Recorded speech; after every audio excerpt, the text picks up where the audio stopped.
The Gospel of John, chapter 5. After this there was a feast of the Jews, and Jesus went up to Jerusalem. Now there is in Jerusalem by the sheep gate a pool, which is called in Hebrew Bethesda, having 5 porches. In these lay a great multitude of sick people, blind, lame, paralyzed, waiting for the moving of the water. For an angel went down at a certain time into the pool and stirred up the water. Then whoever stepped in first, after the stirring of the water, was made well of whatever disease he had. Now a certain man was there who had an infirmity 38 years.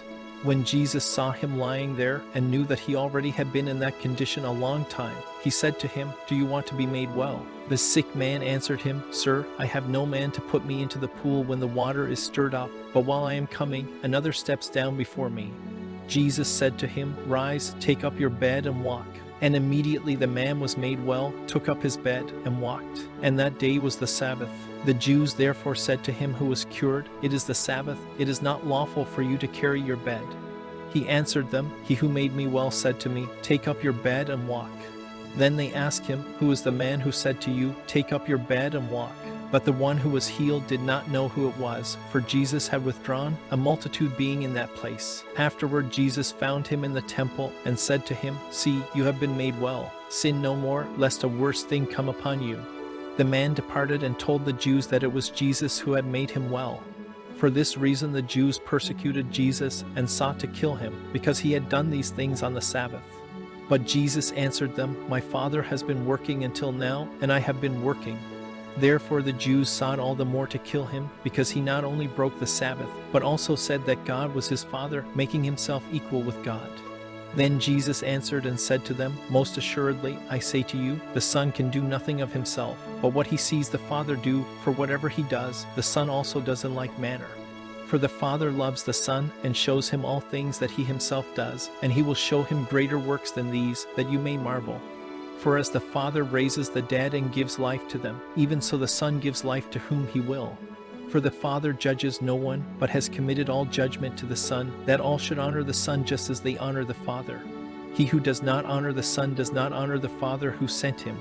Most assuredly, I say to you, he who hears my word and believes in him who sent me has everlasting life, and shall not come into judgment, but has passed from death into life. Most assuredly, I say to you, the hour is coming, and now is, when the dead will hear the voice of the Son of God, and those who hear will live. For as the Father has life in himself, so he has granted the Son to have life in himself, and has given him authority to execute judgment also, because he is the Son of Man. Do not marvel at this, for the hour is coming in which all who are in the graves will hear his voice and come forth, those who have done good, to the resurrection of life, and those who have done evil, to the resurrection of condemnation. I can of myself do nothing. As I hear, I judge, and my judgment is righteous, because I do not seek my own will but the will of the Father who sent me. If I bear witness of myself, my witness is not true. There is another who bears witness of me, and I know that the witness which he witnesses of me is true. You have sent to John, and he has borne witness to the truth. Yet I do not receive testimony from man, but I say these things that you may be saved.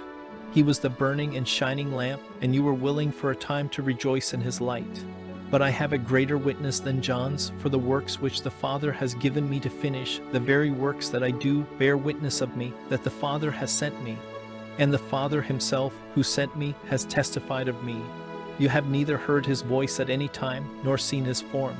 But you do not have his word abiding in you, because whom he sent, him you do not believe. You search the Scriptures, for in them you think you have eternal life, and these are they which testify of me. But you are not willing to come to me that you may have life. I do not receive honor from men, but I know you, that you do not have the love of God in you. I have come in my Father's name, and you do not receive me. If another comes in his own name, him you will receive. How can you believe, who receive honor from one another, and do not seek the honor that comes from the only God? Do not think that I shall accuse you to the Father. There is one who accuses you, Moses, in whom you trust. For if you believed Moses, you would believe me, for he wrote about me. But if you do not believe his writings, how will you believe my words?